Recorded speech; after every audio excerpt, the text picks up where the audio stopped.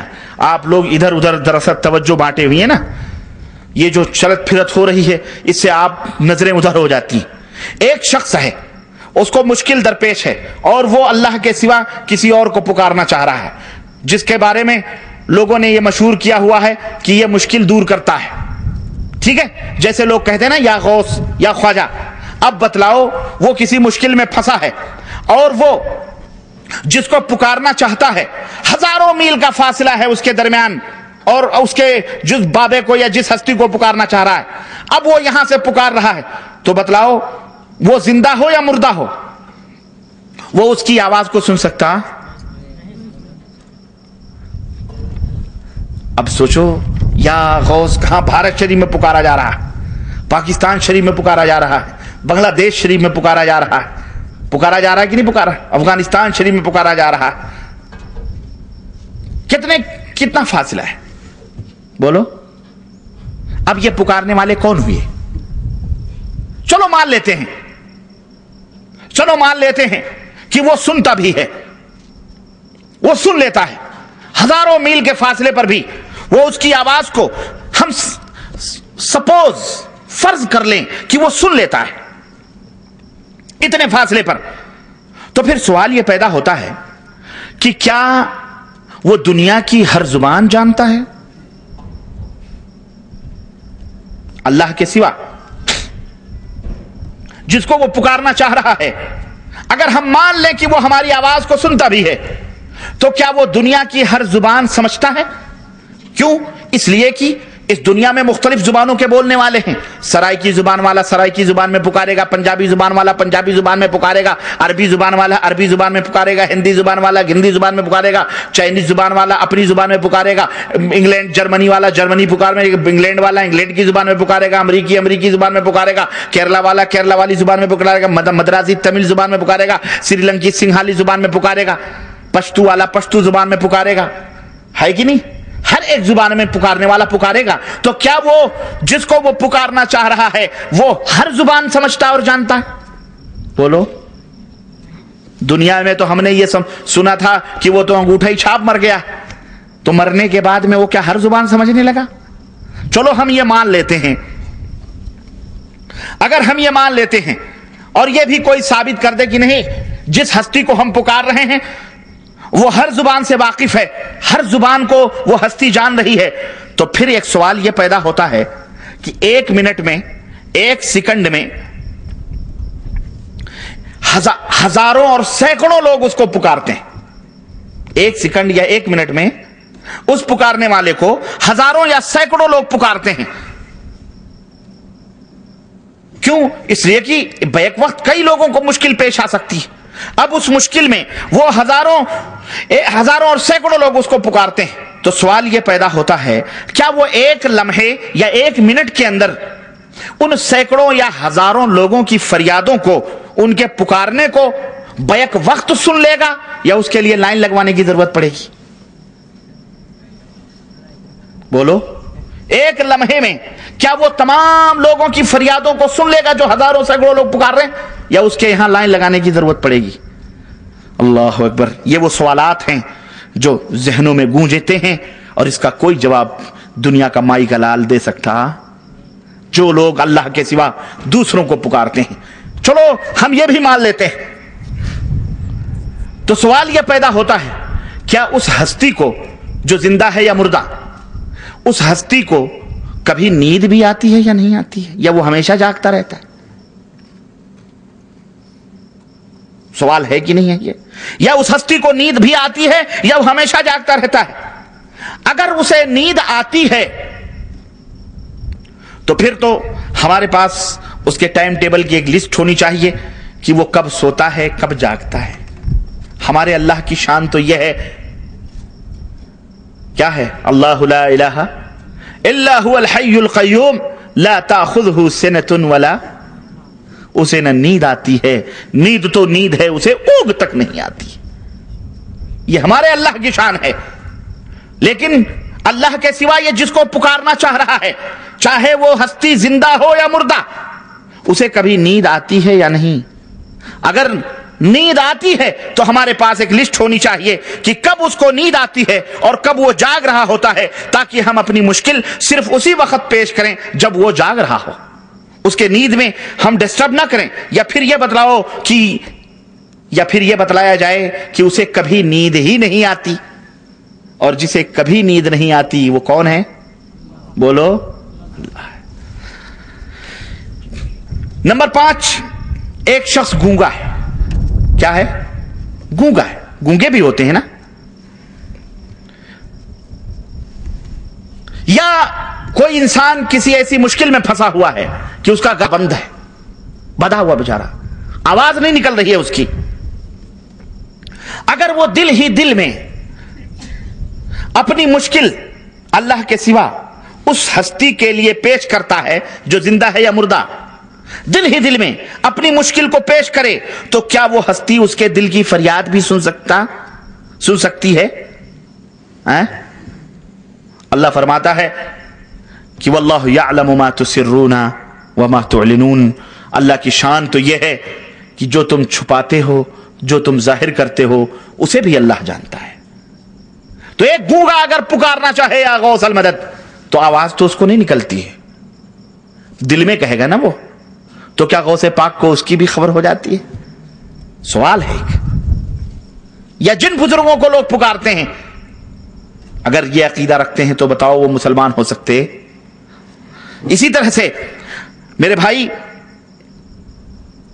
انسان کو پیدائش سے لے کر موت تک مختلف چھوٹی بڑی مشکلات کا سامنا ہوتا ہے۔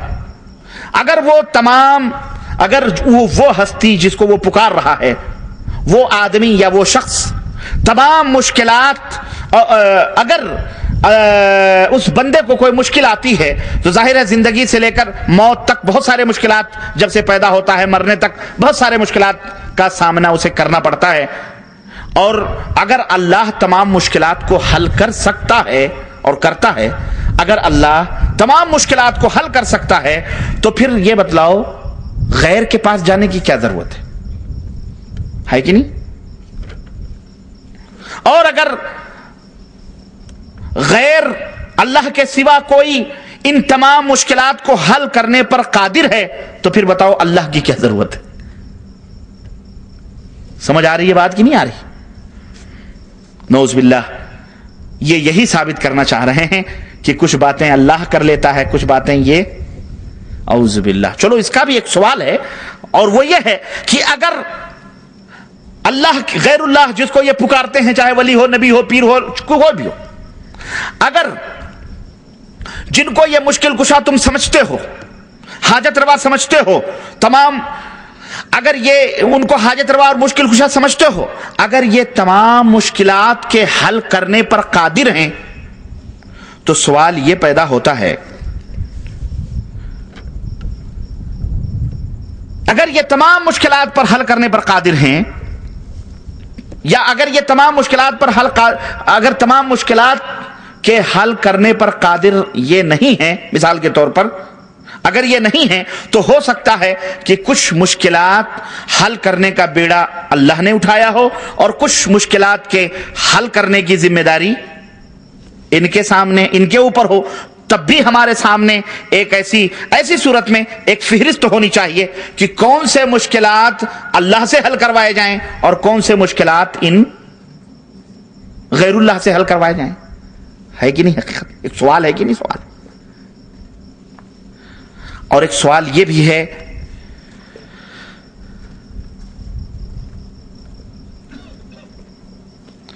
کہ کیا اللہ کے سوا جو ہستی مشکل دور کر سکتی ہے یا کرتی ہے، یا مشکلات کو حل کرتی ہے، کیا وہ مشکل میں ڈال بھی سکتی ہے؟ سمجھو ذرا، جو ہستی مشکلات کو دور کرنے پر قادر ہے، اللہ کے سوا جو ہستی مشکلات کو دور کرنے پر قادر ہے، کیا وہ مشکلات میں ڈال بھی سکتی ہے یا نہیں ڈال سکتی ہے؟ یا اس کی ڈیوٹی صرف مشکلات کے حل کرنے پر؟ ہم نے تو آج کل کسی کو مشکل میں ڈالتے ہوئے نہیں دیکھا، سب کو مشکل کشے ہی کہتے ہوئے دیکھا۔ یا علی توڑ دشمن کی نلی، یا علی مشکل کشا، اگر وہ مشکل کشا ہیں تو کیا وہ مشکل میں ڈالتے بھی ہیں؟ ہے کہ نہیں؟ اگر وہ ہستی مشکل حل کر سکتی ہے تو پھر مشکل ڈالنے والا کون ہے؟ سمجھو اس کو، سمجھ میں آ رہی بات کی نہیں آ رہی؟ اگر وہ ہستی صرف مشکلات ہی حل کرتی ہے تو بتاؤ مشکلات میں ڈالنے والا کون ہے؟ نعوذ باللہ، اس کا مطلب یہ ہے کہ اللہ ڈالتا ہے، یہ لوگ کیا کرتے ہیں؟ نکالتے ہیں. تو نعوذ باللہ یہ تو بڑے ہمدرد ہوئی، ظالم تو سب سے بڑا اللہ ہوا، نعوذ باللہ. میرے بھائی اسی طرح سے نمبر 9 ظاہر ہے کہ نتیجہ یہی نکلے گا کہ اللہ تعالیٰ مشکلات ڈالنے والا ہے، اور اللہ کے سوا جو لوگ ہیں جن کو یہ پکارتے ہیں وہ مشکلات کو حل کرنے والے ہیں. تو اب یہاں سپوز بالفرض ایک ہستی مشکلات ڈالنے پر مصر ہو، ان دونوں میں ایک ہستی مشکلات ڈالنے پر مصر ہو کہ ہم مشکل ڈالیں گے، لیکن دوسری ہستی مشکل کے حل کرنے پر مصر ہو، تو دونوں ہستیوں میں کون جیتے گا؟ ڈالنے والا جیتے گا یا حل کرنے والا جیتے گا؟ لڑائی یہ تو لڑانا ہوا نا پھر اللہ کے مقابلے میں غیروں کو.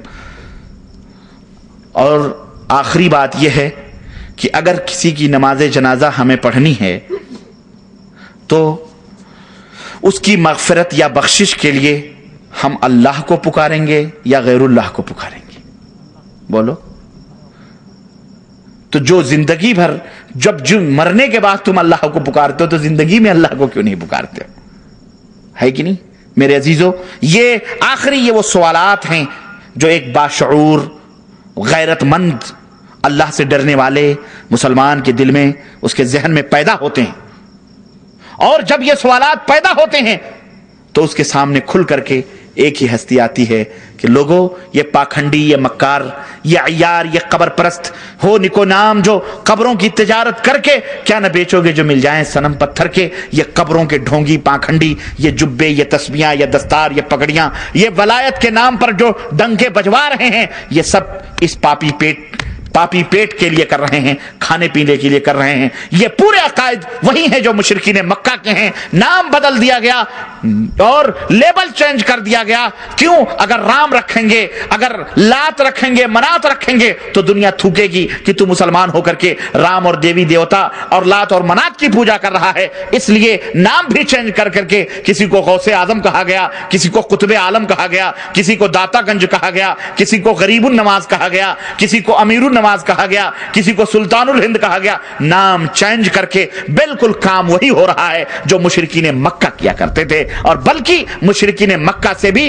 بدترین قسم کے اعمال آج کل کا یہ کلمہ پڑھنے والا مسلمان کر رہا ہے، جو قبروں کے اوپر جا کر کے. اور میرے عزیز طواف، سجدے، سب کچھ، یہ چاہے جزائر ہو، چاہے یہ مغرب ہو، یہ جتنے بھی کنٹریز ہیں عرب کے، آپ سعودی عربیہ کو چھوڑ کر یہ جتنے بھی قرب و جوار میں ہیں جا کے دیکھیں، گلی گلی میں، سوریا میں، مغرب میں، تیونس میں، مصر میں، گلی گلی میں مزاروں کی پوجا اور پرستش ہو رہی ہے. اور ان کی ذلت و رسوائی کا یہی حال ہے کہ آج ان کو کوئی مکھی کی طرح بھی نہیں سمجھ رہا ہے. ایک مملکت سعودی عربیہ اللہ کے فضل و کرم سے زندہ ہے جو دولت توحید ہے، توحید و سنت کا ملک ہے. اللہ سے یہی دعا ہے کہ اللہ اس ملک کو ہمیشہ قائم و دائم رکھے، اور اس کے سربراہان، اس کے ذمہ دار کو اللہ تبارک تعالیٰ دن دونی رات چوگنی زندگی اور ترقی عطا فرمائے.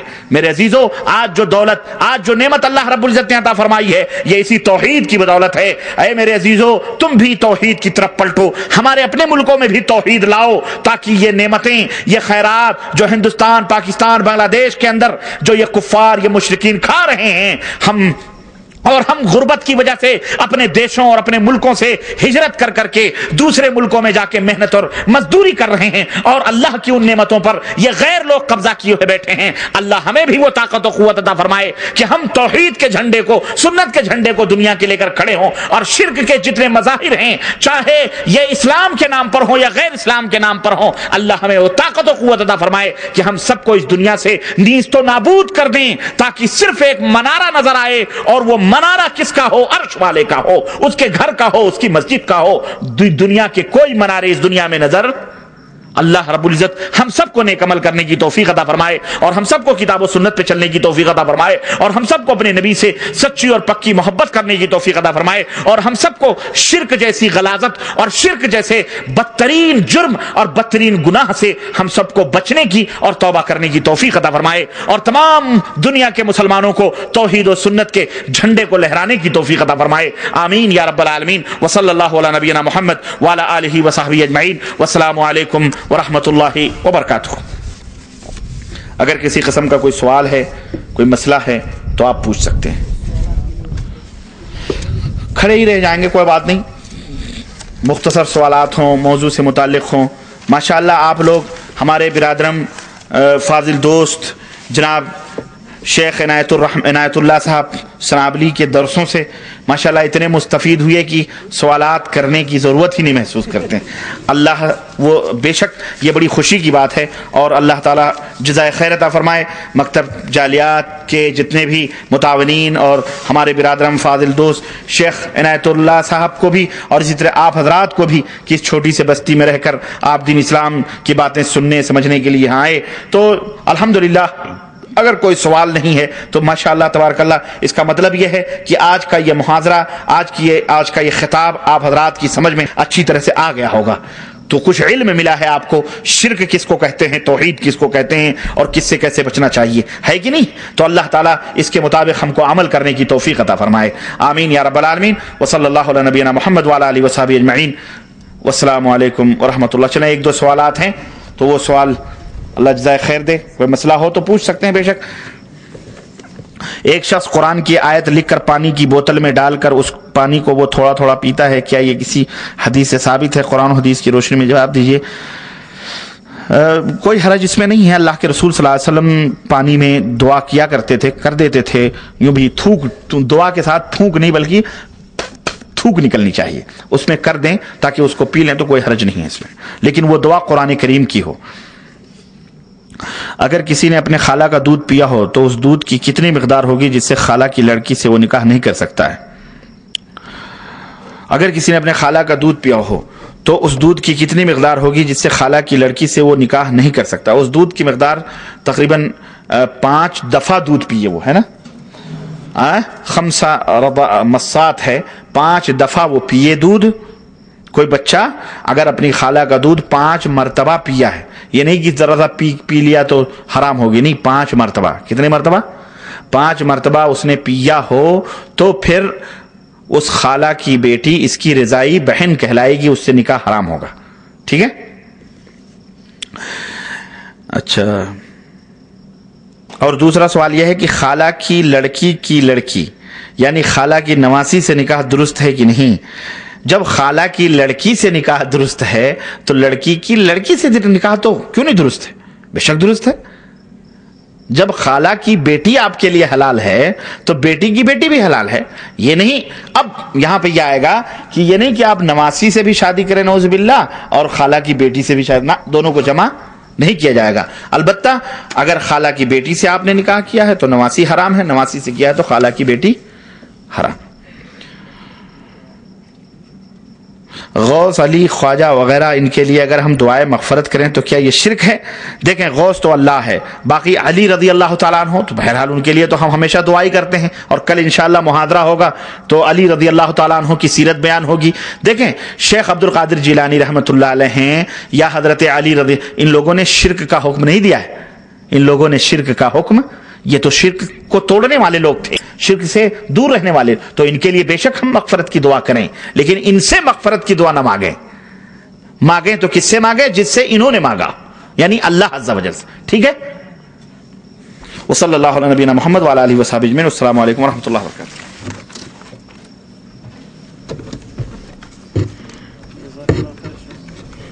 شیخ چلیں.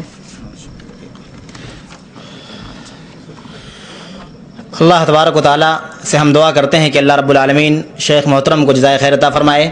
آپ کے اس قیمتی محاضرے پر اور شرک و بدعات اور اس طرح سے عقیدے کے تعلق سے ان قیمتی باتوں پر ہم دعا کرتے ہیں کہ اللہ رب العالمین آپ کو مزید اس سلسلے میں گفتگو کرنے اور لوگوں کو اس سلسلے میں اپنی تحقیقی معلومات سے نوازنے کی توفیق عطا فرمائے.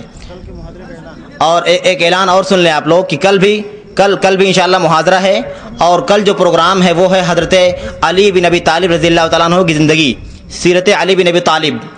حضرت علی رضی اللہ تعالیٰ عنہ جو بڑے مشہور صحابی ہیں اور خلیفہ رابع ہیں، اللہ کے رسول صلی اللہ علیہ وسلم کے داماد ہیں، ان کی زندگی کے تعلق سے اور آپ کی سیرت کے تعلق سے انشاءاللہ گفتگو ہوگی۔ آپ لوگ حاضر ہوں اور فائدہ اٹھائیں۔ اللہ آپ سب کو جزائے خیر عطا فرمائے۔